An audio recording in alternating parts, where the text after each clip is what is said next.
Well, it's Tuesday, and I wanted to get on here and let you know that I finished the Cottage Twirl quilt. Um, I was watching Victoria on Netflix and just continued sewing binding until I got it done because I was just having an enjoyable time.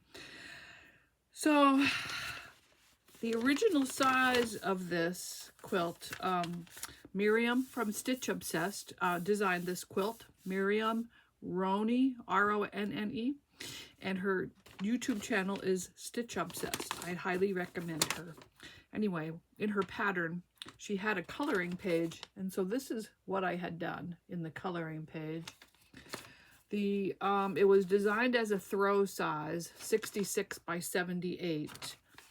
Mine ended up being 82 by 93 and a half. And that's because I had to add,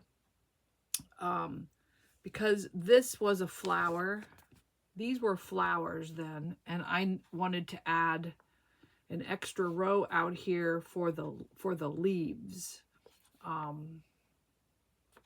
So that, in this one, so that made it wider that way. And then I made the outer border a little bit wider also. So, and then I added another strip of border. So I have it in my book now. In my 2026 project notebook, I have it there. And this is how I had it out on the floor. And then I'll show it to you here. I have it, you can't see all of it now because it's just so big. And then I did quilting, straight line quilting. So you can see that a little bit on there. And you can see here that I added those extra wings there for the flowers to make it look like a green leaf. And then there's a thinner border around the entire one that's scrappy with the background fabrics. And then the green for the border. So I'm very happy with how this turned out. And that's one project down for January that I got completed. This also took a little bit of time. I documented it. I figured I put some time in. This was a project. So my son's pants, he's pretty hard on his pants, and we're trying to make them last. So I did some repairs on his pants. This was just totally open, so I actually had to hand sew it. It was like, like that. And I had to hand sew it together a little bit before I put the patches on. And I used, like what you use for doing applique, adhesive, light heat and bond. That I put a patch on the back, and I put a patch on the back and a patch on the front.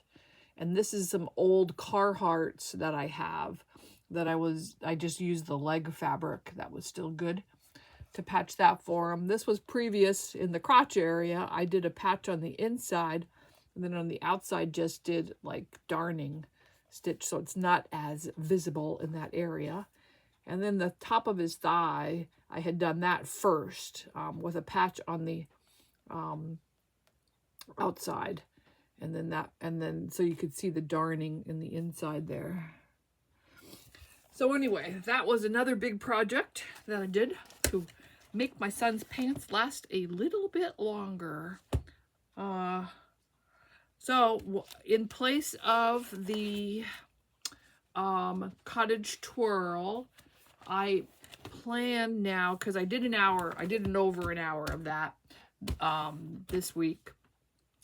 I also spent this morning processing my scraps, because my scrap basket was over the top. It was over the top, and that was from scraps for January and the end of December.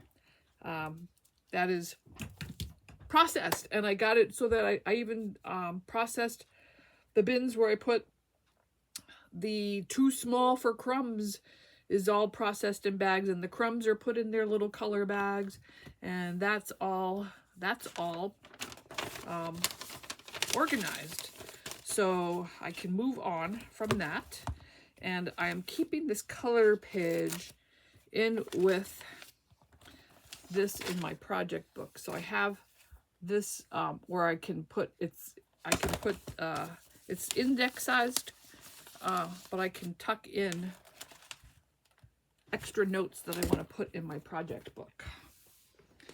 So that is completed, and I'll just give you a little bit of a